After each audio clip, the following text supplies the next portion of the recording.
Hello, everyone. Hello. We're live on a Sunday. Sunday. Just hanging out. Just got done leaving church with the fam, and now I am live in the studio. How y'all doing today? Hope y'all having a blessed day. Today is the August 6th. Yesterday was my mother's birthday, so I had to celebrate her.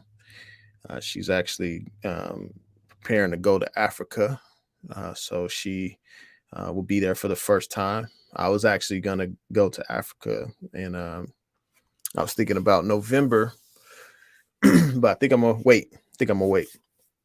Um, it's just good to visit the motherland of where some of my people come from. And, and a lot of people don't know this about me, but my great grandmother is actually she's white, and so I have some lineage in the I think it's Scottish, English Wales, and some Swedish and such. And so I also want to visit those places as well, just because that's a part of my bloodline, and it'll be good just to experience that. But obviously, just to travel and be financially free, so that you have the liberty to do such things, would be amazing. And so that's where we're trying to get to where we can be financially free to do the things that we want to do, the things that we love to do. And one thing I love to do is travel. But obviously, when you're in the rat race, or you are in the loophole of living paycheck to paycheck, it makes it challenging to do. All right. So you have to implement solid discipline and things of that nature, so that you can actually thrive and be able to do the things that you love to do. So your money has to work for you. That's one thing. Robert Kiyosaki talks about that in his book, Rich Dad, Poor Dad, and that frees you up. So that's one thing you want to consider. So it looks like we got a couple viewers in. Please drop a comment. Let me know you're here so I can acknowledge you and everything. By the way, if anyone who is watching this has not become a member yet, be sure to check out the membership perks that I have. If you become a member of the channel, it costs $6.99 a month. It's a cup of coffee a month, and you get access to the interviews that I do with the professionals in the finance space early. You get top consideration and priority for questions that you may want to ask the professionals that I bring on, such as Rick Roll and many others. And you also get custom emojis, badges, things like that. So be sure to check out the membership channel, the membership YouTube membership. So sorry, got that wrong. Another thing that I've been pushing is the New Orleans Investment Conference. This is a big event, y'all. Like, and I don't know if y'all understand this or not, but like, it is way different when you go to these symposiums or conferences than just like watching an interview online. You're making face-to-face connections. You're seeing people in person. You're learning from other people. It's a community of people coming together. You're learning from other investors. What are they doing? You make connections. You get to see where people are taking risks, where people are, other stocks that people are looking at. I mean, when I was at Rick Rule Symposium, I met two fund managers. One managed a fund of 100 million, and another managed a fund of 2 billion. The one that managed the fund of 2 billion, he gave me a couple stock picks. Right. And he's like, hey, these are the stocks that we're going in. And so and he didn't fully like being in that situation, because it was like a board of people. Hang on, y'all. Let me see. No. Yeah, some reason AirPods try to connect to my laptop. I think it's my wife's AirPods. But he gave me a couple stock picks, and he didn't like necessarily being on a board of people that managed $2 billion. But he was like, hey, these are the stocks I'm looking at. So when you're going to these actual conferences in person, it's way different than just watching the interview online, just trying to get the answers. I mean, and even Maurice Jackson from Proven and Probable, it's his YouTube channel. Rick mentored him for a while. He told me that a lot of times people will try to, they'll just go watch the interview for free, or they will say, okay, let me spend this money on bullion instead of investing in their education. Because a lot of the stuff that's presented at the conferences, you aren't getting online. I'll tell you that right now. Well, you have to do a lot more digging to get that information online. It doesn't necessarily come out in interviews, the presentations, all those different things. So it's important to invest in yourself. So anyways, I've been pushing the New Orleans Investment Conference. Brian Lundeen puts this on. He is the owner of Gold Newsletter, which is the oldest newsletter in the United States. And he's also the owner of the conference. The conference was formerly ran by Jim Blanchard. And they've had people such as Milton Friedman, Gerald Ford, Margaret Thatcher, who was the UK Prime Minister. They've had Alan Greenspan, the former Federal Reserve Chair, all come to speak. This year, they got Rick Rule, they got Jim Rickards, they got Lynn Alden, George Gammon, Danielle DiMartino Booth, they got Peter Schiff. They got many people coming this year. And so I've been pushing that throughout my videos where you can sign up, and I'll be sure to link it in the description below. So be sure to check out the link in my description when I post this video. So now to the topic that I would like to talk about today. Can I become a millionaire by buying crypto? This is obviously a controversial topic amongst the gold and crypto community. We had a lot of polarization, gold versus Bitcoin and all this stuff. So me, there's pros and cons to everything. Thomas Sowell once said, there's no solutions, there are only trade-offs. So you have to assess the trade-offs in everything, right? So me, I try to keep an open mind towards things. So we're going to look at some crypto coins that I'm actually looking at. I have an interview that's going to be released with Mark Yusko soon regarding crypto markets and such. And members will have access to that first. So I just want to share that. And then, but we're going to look at some crypto. So let me give you a couple stories at first. So in 2019, I was filming an event for a crypto coin. It was with a distillery, and the coin was called Beats Coin, and it was supposed to launch and be a crypto coin that music artists could use and earn, and that fans could spend and things like that. I don't know what happened to it, but it disappeared or something, right? And that's one of the risks with crypto. Like some of them just disappear, right? However, the guy I met there, who put the event on, he's a friend of mine. His name's Mike. And Mike, he has so many come up stories. So he was homeless for a while, things like that, and then he started a business called Craig's Truck, where he would go around, and if you buy something on Craigslist, you could hire him, and he would go on his pickup truck and pick it up, and then deliver it to your house. And so that business started to be very, very successful.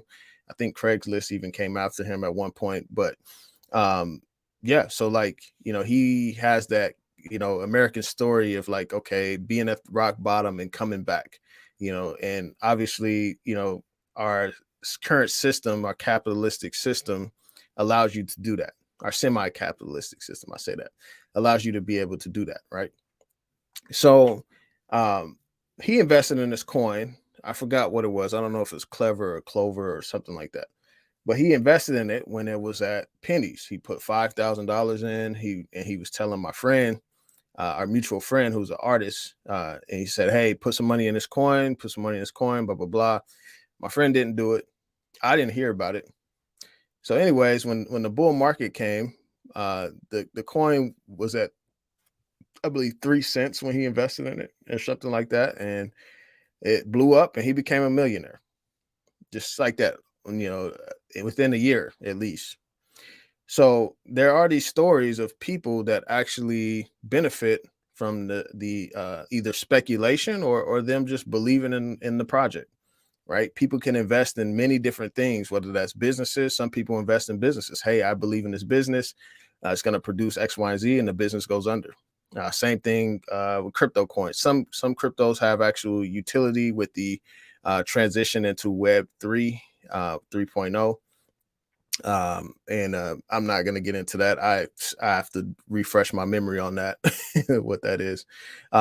But we're transitioning from Web 2.0 to Web 3.0. And so Web 1.0 was just like being able to send like just emails and pictures through online and dial up, things like that. Web 2.0 came when we started where we were able to do videos and things like that. Um, and so we're able to do videos and such online and social media. And then Web 3.0 is going to be more decentralized and focus more on metaverse and things like that, right? Neophyte stacker, crypto scary, too volatile, not real secured, still no truth about Bitcoin. I would rather try penny mining stocks. Like, agreed. Crypto is scary. It is scary. And I actually do want to share this quote, because I really want us to think, wise about things, but also be open minded, and obviously every person, that's one of my values, right? But every person doesn't agree with that. So this quote, it's by Unknown, right? I love the quotes by Unknown. What we don't understand, we fear. What we fear, we judge as evil. What we judge as evil, we attempt to control. And what we cannot control, we attack. And so we've seen a lot of this from both sides, gold and Bitcoin. People didn't understand, both sides of it. You had millennials and baby boomers, like all these different dynamics of where people wouldn't understand each other and they judge, each investment, vehicle as evil or whatnot. And so, for me, like I try to, hey, what's going on, JT? Yeah. And so, like, I try to be just open minded, and it's okay to speculate, it's okay to spend a little bit of money that you don't care about losing, right? And speculate. Um, and so, like we do that, I do that at the casino. When I used to go to play blackjack, it's like, okay, the odds are is that the house is going to win, right? Vegas wasn't built on paying people out, right? But I'm going there to speculate and see if the odds may tip in my favor, right? So my friend Mike became a millionaire off of it. I recently met someone else. I'm escaping his name right now, but he was in San Diego. I went to San Diego. He was there, and he owned a shop where he rents out electric bikes and scooters downtown. So people can go into a shop, rent out an electric bike and a scooter, pay him the money, blah, blah, blah. So we were talking, and I asked him, how did you afford this? Like, because we're talking about the living situations there. The people that we're meeting with are saying like they have to stay together and even pitch in for rent and stuff. And I was down there with I wasn't with a friend of mine, but a friend of mine from up here where I live moved down there and works for the shipyard. And so he introduced me to some of his friends. And so I was kind of getting to know the financial dynamics down there. People were, had multiple roommates and such. But the guy who owned the shop, who was hanging out with us, he said, yeah, one day I had a drunk lawyer come in and he kept hounding me, telling me to put my money into this crypto coin. The crypto coin was Cardano. And he was buying Cardano at, I think 20 cents, 19 cents or something like that, which is ADA. Cardano goes up to $3. I don't know how much he put in there, but he obviously put enough in there. And that's how he was able to buy his shop, buy the electric bikes and all this stuff that he rents out to people. And now he's just cash flowing. So, it's some validity, to like these stories, is it just luck? Right? Or are there enough people who are risky enough. I don't want to say stupid enough, but risky enough to put their money into these stocks, right? And or not these stocks, these crypto coins, and believe that they're going to go to the moon, right? You get enough people doing that, they could drive the price up for sure. However, being wise, if you're a speculator, you're like, okay, well, yeah, I got what I need, so let me get out. Y'all can keep believing in this joint. I'm gonna get out, y'all take care. You know, so that's kind of my take on it, right?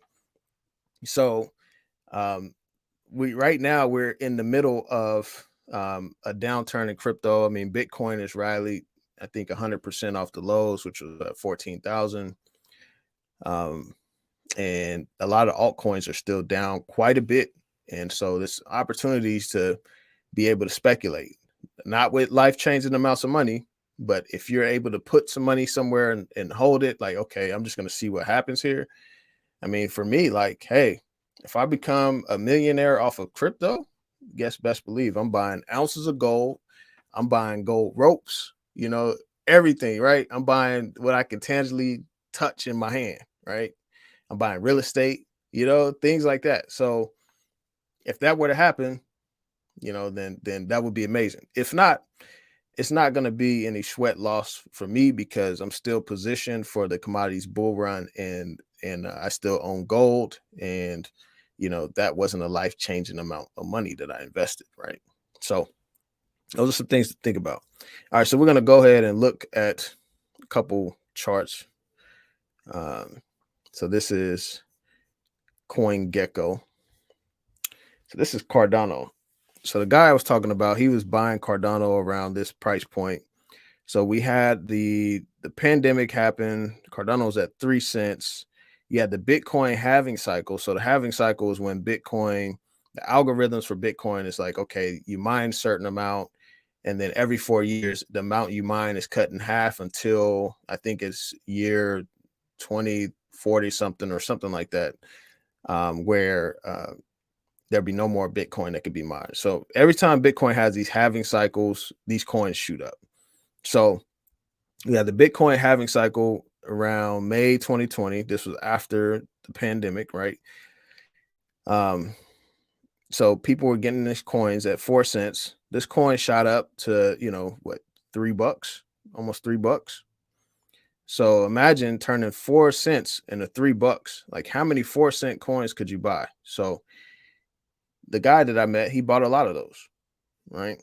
So that's just one coin. And not saying that every coin does that, right? I would not. There's some that I do not touch at all. Like Cardano is something that I do touch, right? Here's another one that I really like. Filecoin. This is something that I understand and something that I've benefited from, and something that I think would be very beneficial to the world, right? So here's Filecoin. All right. So Filecoin is $4.14. All right. So I was buying Filecoin at, let's see, $20. I remember I brought Mark Yusko on, and I bought it at $30 or something. Filecoin jumps up to like close to 200, and I think it was higher than this. It was like $280 or something. Or 200 and close to $250. So, but it probably didn't close up there, I think, if I'm recalling right. But Filecoin jumps up huge, right? So I made nice profit on that. Best believe I started selling. It's like, yep, I'm not staying up here. Y'all can wait for it to go higher. It's going to the moon, Bitcoin to 100,000, whatever. I'm getting up out of here, right? And so now Filecoin is down to $4. So Filecoin, what they do is they focus on decentralized storage, cloud storage. So cloud storage is dominated by big tech. So for example, Apple, Microsoft, Google, they own a lot of the cloud storage space, right? And so Filecoin is a decentralized cloud storage, where they pay people in Filecoin to use storage on their devices, where they place these secured blocks of data. on their devices, whether that's an external hard drive or whatever, and then and pretty much that decentralizes it. So it's like you can't just go to Apple and just take whatever out the cloud, out their cloud. With Filecoin, you have multiple computers around the world that are donating space for this information in these blocks. So that's what it is. So I think this has a lot of validity because we do have a lot of we do have a few companies that are dominating the space that it does need to be more distributed and decentralized. So that's Filecoin. Um, and there's obviously a few others that I invest in, but that's a couple of them. So now, can you become a millionaire? Yeah, you can. Like if there's enough people, I mean, you got to think about it. Like Dogecoin had so many, you know, so many people in. Elon Musk pumping it. He goes on what, Saturday Night Live, right? Then it took a dive, but I was in Dogecoin at less than a penny. I think it was a fifth of a penny. It went up to 70 something cents. Like if I had $100 invested, I took it out. I took most of it out. I was like, yeah, I'm not investing. This coin ain't doing nothing. And sure enough, it went up. I mean, I cashed out early. I couldn't hold on to the 70 something cents, but if I would have held on, I would have turned $100 to about close to 28,000. Right. So, and I would have bought more gold with that. So, I think that right now we are in a downturn. We've been in a downturn in the crypto markets. A lot of these altcoins are still very cheap. So if you have some money to speculate, obviously this is something that you could look into. So we're just going to look at there's a couple other coins uh, that we'll look at. Actually, I don't want to just leave y'all with two. This is another one I'm doing research on, but I think it adds some great utility to the world. It's not like a Doge or a Shiba Inu, but it's called DESO, decentralized social. Now, this is a new coin, so I mean it wasn't, obviously it came out, in the midst of the bull run at $200, $200 a coin, and then now it's at $9, right? So one could argue like, yeah, this is a Ponzi scheme or whatever. But really, this company here is focused on decentralizing social media. So many of us have been on social media where your social media account is shut down or you get strikes. I talked on my recent interview with Jim Rogers about my Facebook getting a strike. Now I can't monetize it. But decentralized social is like, okay, how do we protect free speech and people being able to take their profiles with them wherever? So decentralized social is like a social media site where people can, well, not a social media site, but they're focused on like the infrastructure of social media. And so imagine being able to take your profile wherever you go. Because really social media, even YouTube, like it's building your house on someone else's land. So for example, like my subscribers have been growing and I have to start collecting email addresses of people. Because say like, something happens and, my account gets flagged or whatever, then, I'm out of luck if people can't find me. I'm out of luck if I have no access to the people. So decentralized social is very important because social media is very centralized. Um, Neophyte, hey, yeah, appreciate you back. So that's another coin, that I'm actually looking at. Another one, that I'm doing is called Cosmos. This is a pretty much a coin that focuses on the interlinkings between all the other chains and blockchains and stuff like that. So this gets very confusing and stuff, but it went up to like over $40 for a while. This was like almost late in the bull run too. because yeah, I mean, it went up to 30, came back down, and went back up. But this focuses on the communication between the different chains and the yeah, the blockchains and the platforms and layers. So that's one I'm looking at. So yeah, so there's plenty of opportunity here. Obviously, don't it's hard to invest in something that you don't understand, like fully. And there's so much knowledge that can be acquired about certain investments. Like I don't fully understand exploration, but I have people that do.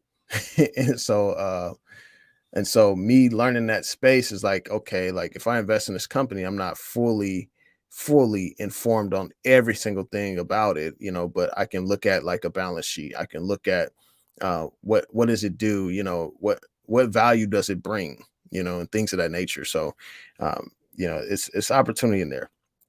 So I'm gonna share this next screen. This next screen is the Bitcoin halving countdown. Right. So this is the next countdown to when Bitcoin halves again. 234 days. So next year, March 28th. So this recently happened. Obviously, if we have, a big downturn in the market, because of recession or whatnot, that could impact this to somewhat. But even when Bitcoin halved in 2020, like we didn't really start to see the price pump until later that year, about 5 months later. That was when it actually bottomed at about 3,000 and something dollars when the COVID pandemic hit. It halved, and then by Thanksgiving it hit, I think, 19-20,000, and then obviously throughout that next year, 2021, it hit close to it was what, 60 something thousand. So I actually met someone at the Rule Symposium who invested in Bitcoin at the top. Bitcoin was at 65,000. They invested in it and lost a lot of money. So stuff is risky, right? And that's why you want to buy when it's cheap, and you don't want to invest anything that you're not willing to lose, right? So I had some people invest. I had a friend of mine invest in the Russian stocks too, right? That was risky. That was a risky play, but it was so cheap, right? So there's going to be risk with what's cheap, and he lost a lot more money than I did. He told me 80,000. He's like, hey man, I invest 80,000 in Luke Oil. It was so cheap, and now our shares are locked up. Me, I probably did like, a couple thousand. I know Rick did like 1% of his portfolio or something like that. So this stuff was, it was very cheap and enticing, but it was very, very risky. So, anyways, the halving cycle is in 234 days. And pretty much when this happens, I'm gonna show you the chart of the halving cycle. This is an old chart that needs to be updated. It's probably an updated one somewhere. Hey, if you hear with me, drop a comment. I know JT and Neophyte is here. I hope I'm saying that right, and let me know if I'm butchering your name. But yeah, so yeah, drop a comment. So here is the halving cycle chart. All right. So this is the chart. All right. So obviously Bitcoin came out in 2009, and then the first, I think it went live. I don't know when it went live, but it was like pennies, right? So you had this is the first halving cycle, 50 new Bitcoin created every 10 minutes. That was through the miners. That was a total of 10,500,000 Bitcoin. During this time, you can mine Bitcoin on your HP computer, your Acer computer at home, and that was before the blockchain got more savvy and such, because they built it to where like it would increase in difficulty to mine. So how it mines is like it does these math equations or whatnot, and the computers have to shoot off answers at a certain amount of times to pretty much, and then once they get the answer, they unlock the block. So Bitcoin went from being mined on these small little computers to now you have to have a $2,000-3,000 pretty much almost supercomputer or super miner to be able to shoot off millions of answers per second to get the equation right and to unlock the blocks of data, which are transactions and such that go across the blockchain. I hope I explained that right. If somebody that's more savvy at crypto than me, please forgive me if I butchered that, but I think that's correct to my understanding. So the first halving cycle, 50 new Bitcoin created every 10 minutes. Then it halved, right? Cut down in half from 10.5 million to 5.25 million. 25 new Bitcoin created every 10 minutes. Then it halved again. This was in 2017. I don't know if who was around, but I was speculating in crypto then. I knew nothing about it, but I know I made quite a bit of money in 2017 during that cycle when Bitcoin went up. So then Bitcoin hits, 20,000 at this point. And then it halved again in 2020. So now we're in this period of 2020 through 2024 where Bitcoin hit 68,000 or something like that. And pretty much it's cooled off a lot since then. But, next year is the next halving cycle and it can pop at any moment. So, and usually Bitcoin pops first and then the altcoins follow. And the altcoins, to be honest, like they're getting thousands of percent returns. I mean, right now, Bitcoin is so expensive that, if you put, a couple $1,000s in Bitcoin, like, and say like it doubles, okay, yeah, you double to 4,000, but you put a couple $1,000s in a decent altcoin, you can, 20x, 100x that money, and so that's how some people became millionaires. So that's just what I wanted to share. You said Epstein coin. What is that? Oh, is that like is that left related to Jeffrey Epstein? That sounds hecka weird and yeah, like some dark web type stuff right there. It says also a problem that comes with a lot of these jumps is selling. When do you sell? Chances are you might miss the peak. So for me, you have to decide for yourself, and this is the part of like trading. Like I do options a little bit. I suck at options, so I won't even give nobody a play because like sometimes like I just can't deal with the emotion of the volatility in options. Options have their volatility. It's similar to crypto, but crypto you can get out 24 hours a day. With an option, say like you buy a call option, like okay, I think the S&P ETF SPY is going to hit this price level. And then you buy the option, and then say like you buy it on a Friday, and the weekend passes, and you get some horrible news like since like the Silicon Valley Bank, collapsing. And the markets are going down. So you're seeing the futures market go down and you can't trade it until 6 o'clock on that Monday. And then you pretty much, your option is dead. Right. Bitcoin is created on Epstein Island. Listen to John Perez. Yeah, I'm gonna have to look into that. Yeah, appreciate you adding to the conversation. I don't know much about that, but I'm gonna have to look in it. I'm sure there's some information out there. Yeah. So yeah, I'm sure there's some information out there I have to look into. So, but options are very more volatile. I think can be more volatile. Obviously, a crypto can dive overnight, but you can wake up 1 o'clock in the morning and get up out of there. So versus like an option, like you got to wait, especially if it's earnings call. Say like an earnings call after hours. You buy an option, okay, yeah, it's gonna go up. They miss earnings, that stock tanks. You lost all your money. So options are very risky too. So I think that you ultimately as a trader have to understand what profits are you comfortable with. Is it 50%, 100%, 200%? You have to find that medium of when are you satisfied. right? Like, okay, I'm satisfied with my gains. I see y'all later. Shoo, I'm gone. Um, one aspect too is like some people may invest in a coin, then the coin goes up or the stock goes up, and they take out their initial investment and they just let the rest run. Like, okay, well, yeah, I got free coins pretty much because it went up and I took out the money that I put in. However, if it goes up to a certain price, you may want to sell more.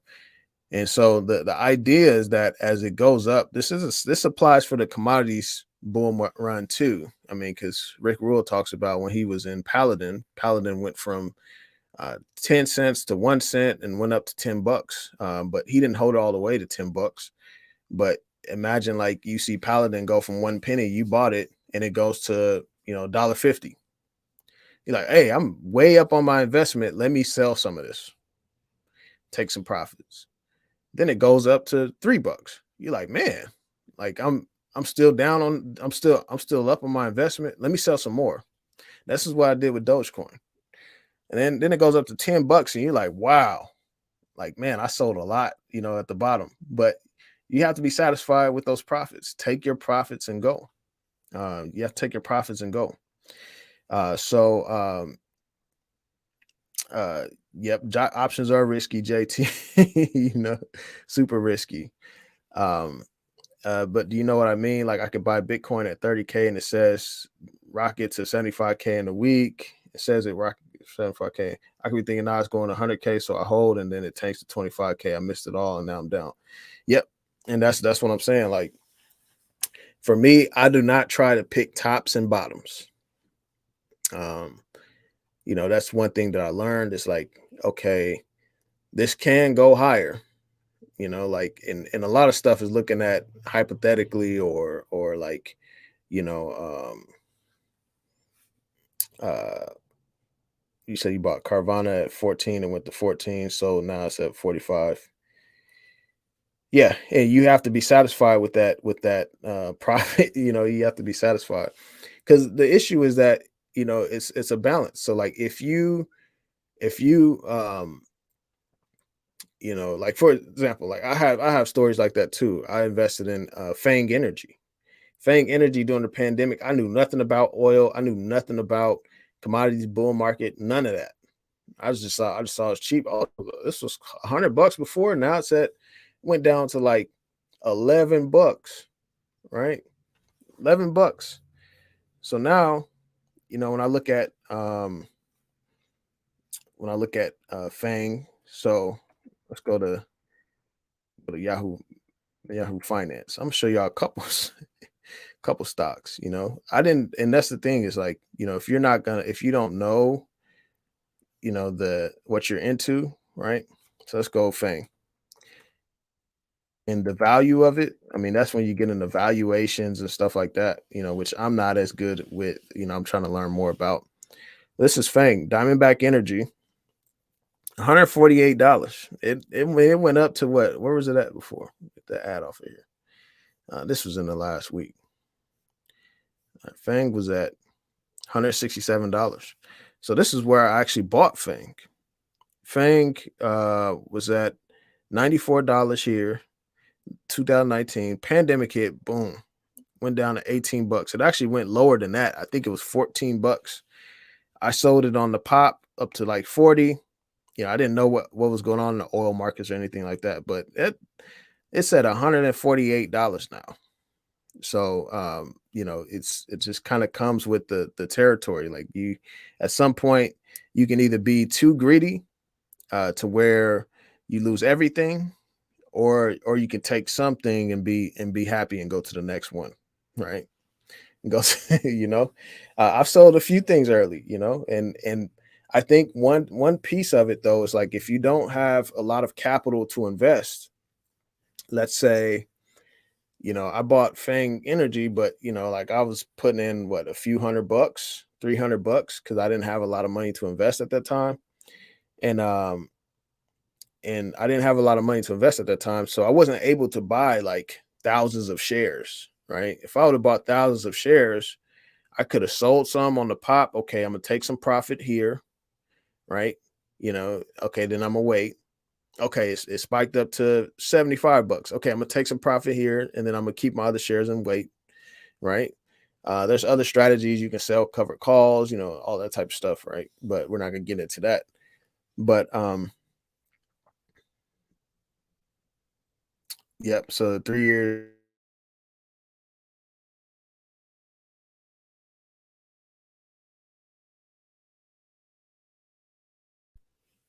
So you never know when something's gonna break or whatnot. So like you have to be comfortable taking profits. So like what I'm doing with crypto is like, okay, I can put 200 dollars in a $2 crypto, get 100 coins, right? Say that crypto goes up to 45 bucks or whatever. Okay, I can sell along the way up. I can sell some of it. I got my initial money back. I'm cool. I can sell some more. It goes up higher. I can sell some more. Then it say like it reaches that peak. I can sell some more. Then say like it comes down. Okay, well, I'm way ahead on my investment. So you can buy more. Um, yep. Yep. And so like whenever you're in stocks like that, and you can't increase more without your cost per share, it kind of boils down to like what is the value in that company? Do you think that the company's going to go higher? Are you in it for the dividend? And it's a value stock. So value stocks. I mean, we're going to go ahead and look at KO. Let's go ahead and pull it up. Um, so boom, boom, KO, Coca-Cola Company. So you got it at 49. It's at 60 bucks right now. All right. So let's see. Do, do, do, do, do, do, do. So dividend yield is 3%. So if you're buying this, I mean, obviously the more capital you have invested in it, the more you get from your dividends. So if you're, buying this for the yield, right? You're like, okay, I want to earn money on my money while benefiting from the increase in the share price. Then I mean, you can keep buying it. But I mean, if you look at, it's been around this level for a while. I mean, I think the high was 63. Right. It got back up. It was no, this was 42 back in 98. So yeah. So I mean, it could go cheaper. I mean, it may not go higher than this, but it's a value stock where you get a dividend. Um, you get a dividend, versus like a growth stock. So growth stocks are when people price in the growth early. Um, So, they may pile in. They're like, okay, yeah, this AI is gonna come out and da da da, and the stock just goes up and just keeps going, right? And you price in the growth early. um, Marius Vogel, have a look at Elephant on the Binance Smart Chain, 250 mil MC, brilliant tokenomics chart is beautiful. All right. Let me see. Elephant. All right, let's see. Let me see if I can find that. Elephant. Appreciate you, Marius or Marius. Type in one or two if I said the first one right. If it's Marius, type in one. If it's Marius, type in two. Yeah, that's helpful. All right, so let's see. Is this it right here? Okay, I see BNB. All right, I'm gonna share this chart. Let me know if this is it. All right.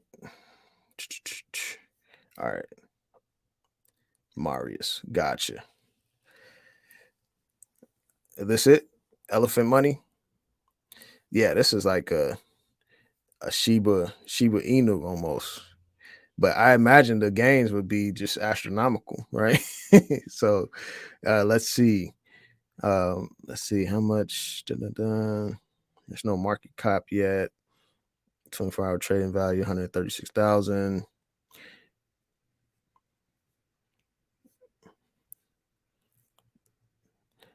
trying to see. Okay. So for this one, I mean, you mentioned tokenomics and stuff like that goes above my head. Like I would probably um, speculate on something like this, but it would probably wouldn't be something that I'll hold forever. I mean, it also depends on. Let's see the tokenomics right here. I can't even see that for some reason. Let's see. I'm trying to find what's the market cap. So I can't see the market cap of it. And I can't see how many coins are in circulation. Let's see, circulating supply. So total supply, that's like freaking, let's see, this is 1 billions, trillions. This is quadrillion, the supply. So, I mean, I mean, obviously, with the price of it, you can buy, you know, hundreds of thousands and millions of these coins and drive the price up. But man, that's a total supply is at 1 quadrillion. I believe a quadrillion is five things zero. Somebody correct me if I'm wrong, but that's a lot of supply. Um, Yep. So 240 million. Yep. So definitely that would definitely be a spec play, but I usually try to go for things that are less supply, and where the market cap can actually increase a lot. But that is a lot of supply. 1 quadrillion. I mean, that's close to Shiba Inu. Let's see where Shiba's at.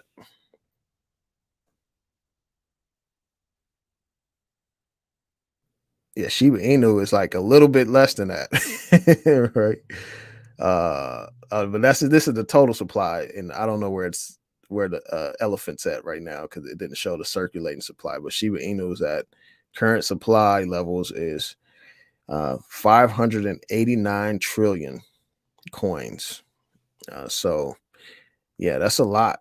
So like for this to just continue to increase in value, I mean, you have to have a lot of people buying up this supply to increase that. So the current market cap right now, you have $5 billion in Shiba Inu right now.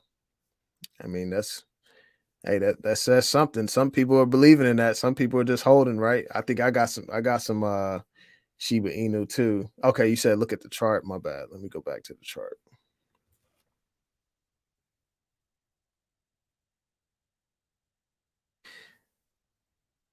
I got a little bit of Shiba Inu. It's just total speculation. I do not believe in it. I do not believe in it as much. Let's see, over 25K holders.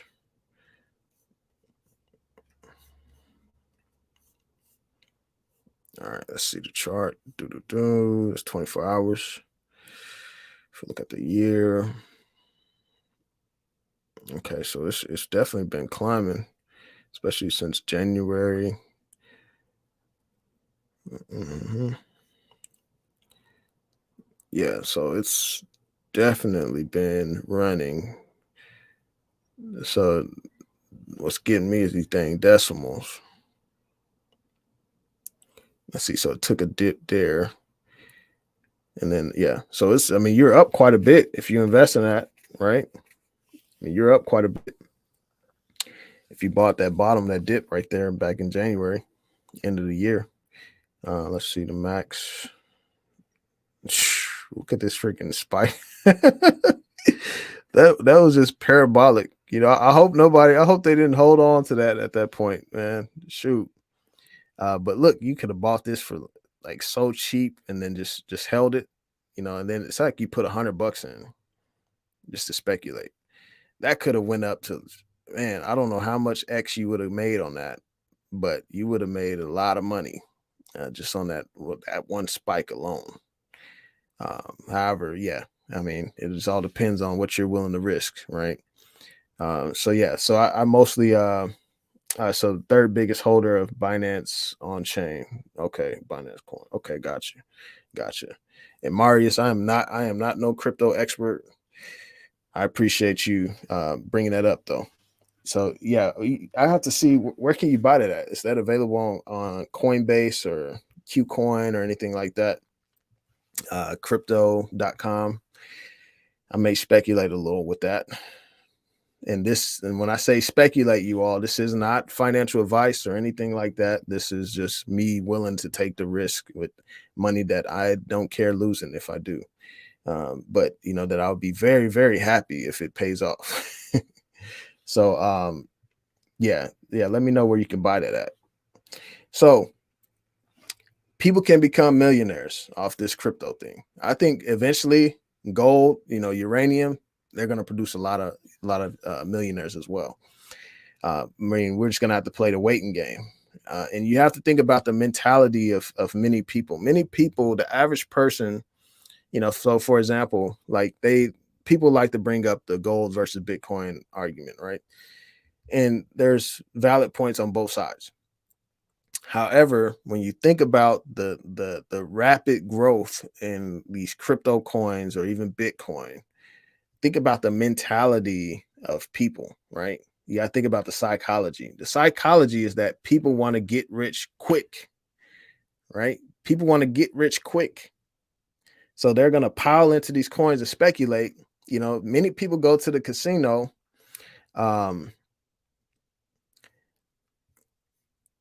Okay, cool. That's good to know. So many people go to the casino, to like, hey, let me see if I can hit it big, right? How many people go to Vegas and lose, right? But like the mentality of the average person is to like, hey, I don't want to implement discipline and such, like, because obviously gold is less volatile, so I'll hold gold, right?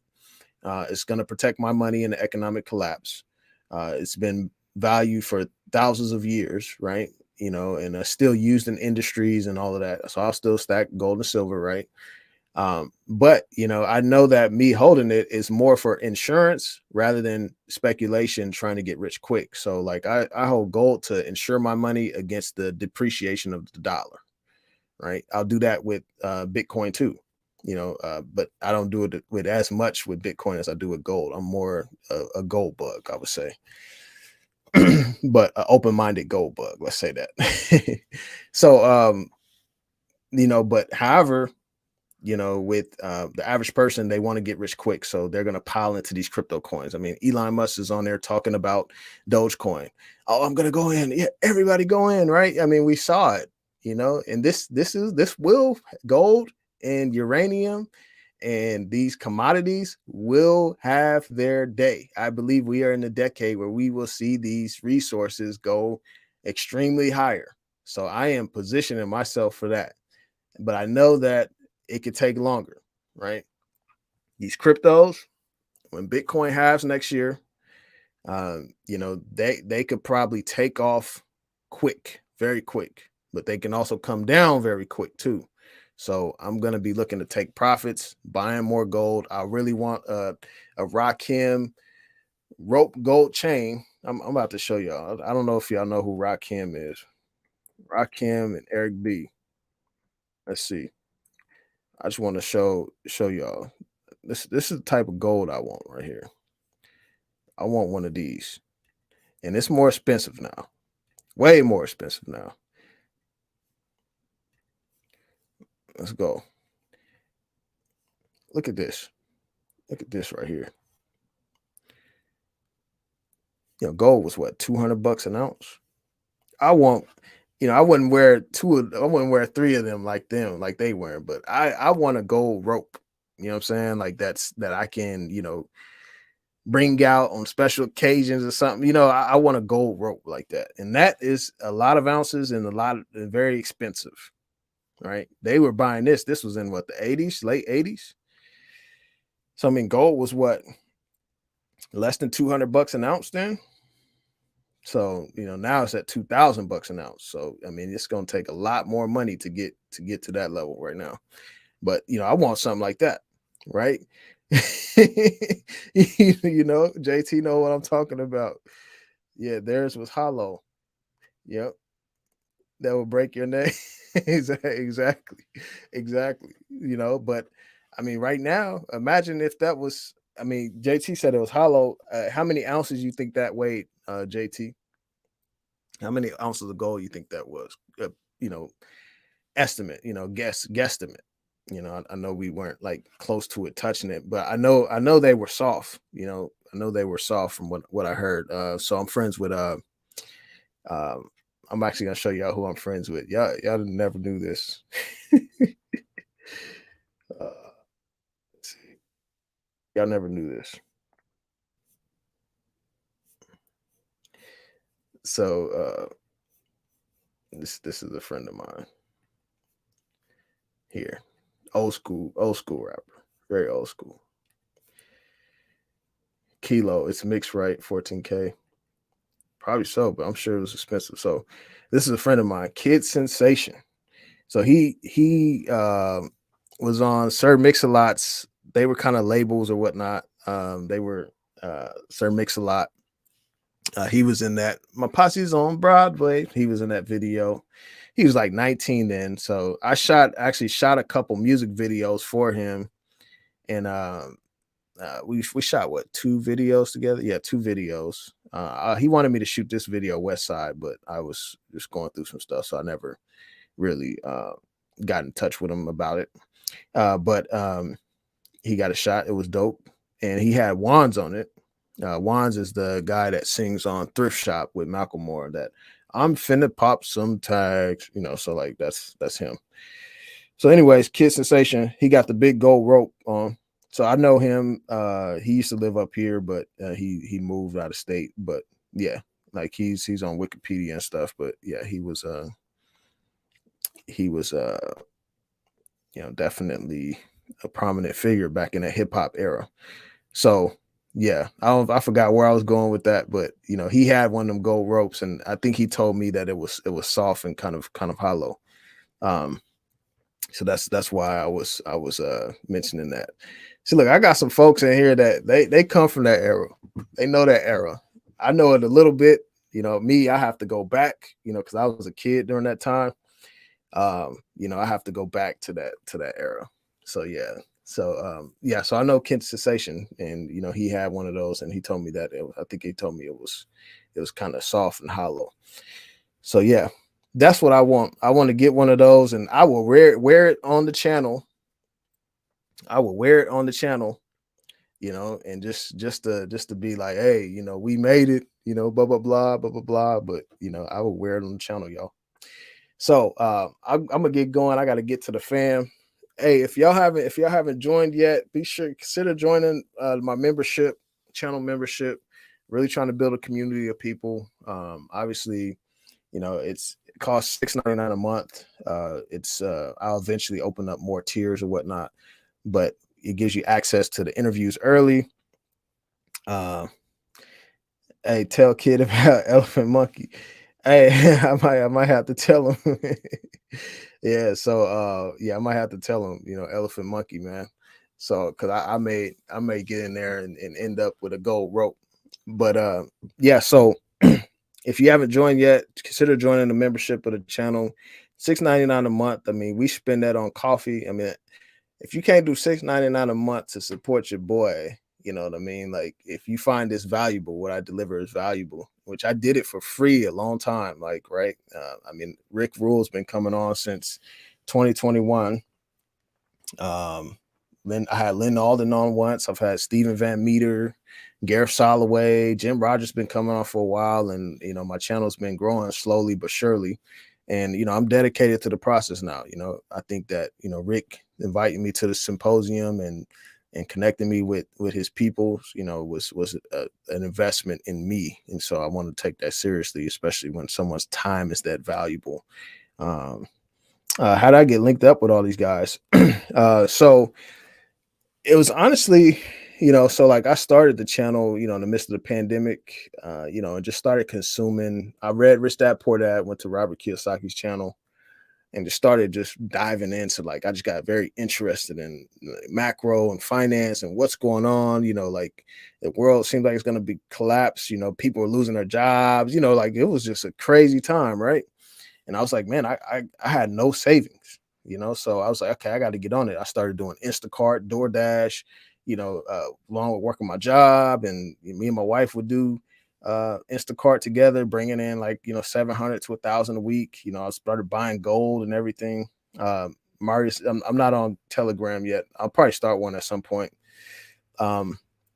But anyways, yeah. So when I started the channel, I was having these conversations with people and like friends of mine, and the conversations were going for hours, you know.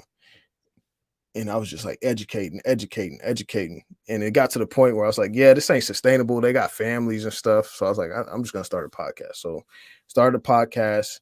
JT was actually one of the first people, one of the first interviews. I mean, I think he was like the second or third interview. JT Coin Rings on my channel. Y'all can go find that interview. I was definitely young in this thing. But I started just sending out emails like, okay, well, I tried Twitter a few times. I was like, okay, some of these people don't respond Twitter, so let me just try shooting out emails. So I just drafted up a professional email. It's like, hey, my channel, I'm trying to reach the average person that wants to break poverty, that wants to get out of generational poverty, that wants to um, learn these concepts of finance that have been, mostly um, you know, privileged to Wall Street insiders and such. And so like I really want to reach the average person to help change trajectories. Um, I want to reach more of the Black community. I want to reach more of the urban community. I want to see people's lives changed. And so and they were invested in that idea. They were invested in that. They wanted the same thing. So especially Rick, he wanted the same thing. And like, so that's why he's been coming on quite a bit. And we built that relationship, even just being on Zoom talking and, just trying to figure out what I want to do, getting some consultation from him and such. And I asked him like, hey, I want a mentor. And that's how he no, no, no. The crazy thing about people this wealthy. I mean, I even met Robert Friedland. His net worth 3.2 billion. Ivanhoe Mines, Ivanhoe Electric. If you find his stock on the stock exchange, um, uh, and so Robert Friedland, like even him, like he, I'm hoping that he comes on the channel. I sent him an email, and he said he could, but he's busy. I mean, he's a billionaire, right? So, um, a lot of them are like in their 70s, and they're like, hey, we're getting older. We need to pass this off to the younger generation. So now you have the younger generation of investors and natural resources coming up. I mean, the Lynn Aldens, the George Gammons, and all of them, because like cats like Doug Casey, and Rick Rule and Robert Friedland and many others, like they're in their 60s, 70s. Jim Rogers, I think, is 80, right? And they led the charge. They were part of the leaders of the charge, and now they're coming up in age. And so they want the younger people to learn this information and everything. So that's kind of like how the relationship started to get built between me and most of these people. So, and then I also like try not to focus on just how it can benefit me, and focus on a relationship rather than like the temporary views and like, oh, I got this name on my channel, blah blah blah. It's like, well, I'd rather have the relationship where I can like give someone a call, and be like, hey, we're going through this in the Financial Times. What do you think? Like I'd rather have that relationship. So this is an upcoming interview. Nomi Prinz, she is legit. She wrote this book. I got it signed. She is legit. I'm reading her book now. I have an interview with her next month. Be sure to check it out. Permanent Distortion: How the Financial Markets Abandoned the Real Economy Forever. So Nomi Prinz, if you don't know who she is, she was a senior director at I think Bear Stearns, and she was also senior director at um, Goldman Sachs. So she has a lot of experience in the banking industry, and she's seen the corruption from the inside. you can find her on Wikipedia. She was just recently on Robert Kiyosaki's channel. She's been on a lot of well-known channels, well-known author. She's coming on next month. Um, and she also she was part of Lehman Brothers when they went under in the global financial crisis. So yeah, so she's a titan. She's been a part of a blow up. She's seen like the inside of the corruption. So she is going to be on. Um, uh, hey, can you? Thanks, Marius. I appreciate you. Yeah, I'm pretty calm. Like I've always been quiet and stuff. I'm like a disarmer. I don't know if you know, but I'm a certified mediator and all this stuff. So like people always tell me my demeanor disarms people. So like I can usually go up to the person that's really upset and be compassionate and help them. They, just because my demeanor. Um, let's see, Varon. Is that how you say it? Varon. Let me know if I'm saying it wrong. Can you lighten me? India and Brazil stand on BRICS currency. To be honest, I do not know.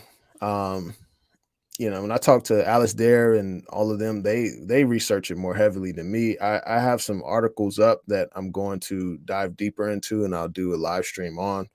But right now, I'm currently doing my research. I heard that there was some potential tension between some of the nations on the currency or whatnot, and so I don't think every nation is fully on board, and I think it's being worked out. But at the same time, I'm not fully aware, and if I were to like speak on it, like as if I would be leading you astray, I'll tell you that right now, and I don't want to do that. Marius, have I seen the documentary called Money Masters on YouTube? No, I have not seen that. I love to see it though. I'll actually look it up right now to go and uh, pull it up. I've watched a few documentaries on like I really like Mike Maloney's Secrets of Money. I think it's Secrets of Money. That was a good one. I watched one that was really good. It was about the '08 financial crisis. Um, it was really good. So I'm always down to watch a documentary on money. The Money Masters. I see it. Okay. So this one looks loaded, man. 3 hours and 29 minutes. Woo. I'm gonna watch it though. I'm gonna watch it. Um, yeah, agreed. Um, yeah. So 3 hours. Yeah, I'm gonna watch it. I think it's good. So it's a lot of it is it's also similar to so I've been reading this book. I'm gonna get to your question here in a second, Varon.